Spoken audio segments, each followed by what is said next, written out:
I read a couple years ago that you were thinking about opening up a black ink shop in Philadelphia. Are you still thinking about that, or would you still do it? You know, the funny thing is, you're the second person to ask me about that today. The Philly situation. All right, this is what happened in Philly. Everybody know what happened in South Street. How they was just basically, I don't know if it's racism, I don't know if it's socialism, that they don't want certain people to climb up the ladder. But the way Philly is done is basically, it holds people back. You feel me? Like, let's just put it out there. You can't own a business in Philly if you have a felony. You feel me? And then certain businesses ain't zoned in Philly, so you got to ask permission. You feel me, for certain business. And that's some of the problems I had in Philly. I went through the problem in South Street where basically the community board went against me, but the community wanted me there.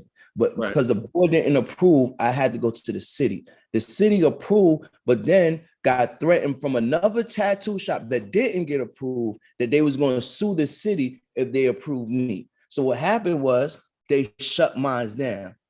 All right, which regulation says they could have 10 shops on South Street, and they only had 9, but they wouldn't let Black Ink there because we're a Black entrepreneur, we're a Black owned company, and those other companies aren't. And mind you, I had to remind them in the city council, yo, I don't even have a criminal background if y'all want to sit here and go there. How many of these owners have criminal backgrounds? You feel me? Or not even, like, let's really, and that's when everything started to get foggy. Steve, we don't want no problem with you. Cool. I went to North Philly now. Now, everybody know Greg from North Philly. You know what I mean? He gave me the spot, a nice spot, decked it out for me and everything. Now, what happened was COVID happened. Gotcha. You feel me? The city shut down. Now, during those months, anybody who owned something was going through crucial time. They didn't know what was going on. Instead of him sitting there saying, yo, listen, yo, I'm a hold this. He did a business move. He got somebody else to take the spot. You feel me? Even though I couldn't move during those times during COVID because everything was going. I couldn't be mad at that. That's just part of business. Right now, I'm still looking for somewhere to put a Black Ink in Philly.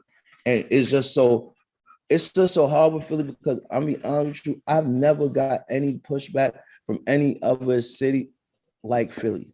Wow. Like you got to go through so much, and it's frustrating to a point because it's like, I understand, like, with Philly, they don't like outsiders coming in, but it just feels like once we passed that, it was more of a racial barrier, because most of the people that work in those city jobs and the regulations are Black people. All right. Yes. And every time people ask, yo, what's up with Philly? And I feel like people thinking I'm like, oh, I'm just fronting not to come to Philly. I've been wanting to open up Philly. Actually, Philly was supposed to be my third shop. I remember. I'm already up to number 7, and I still can't get into you. And that's when you talked about it. And I can't even believe, I thought maybe something fell through with, the location or, funding. Sometimes it's finicky when you're trying to start a business, but you're saying like you was ready to go, and now this board was telling you no, which I didn't even know South Street had a board.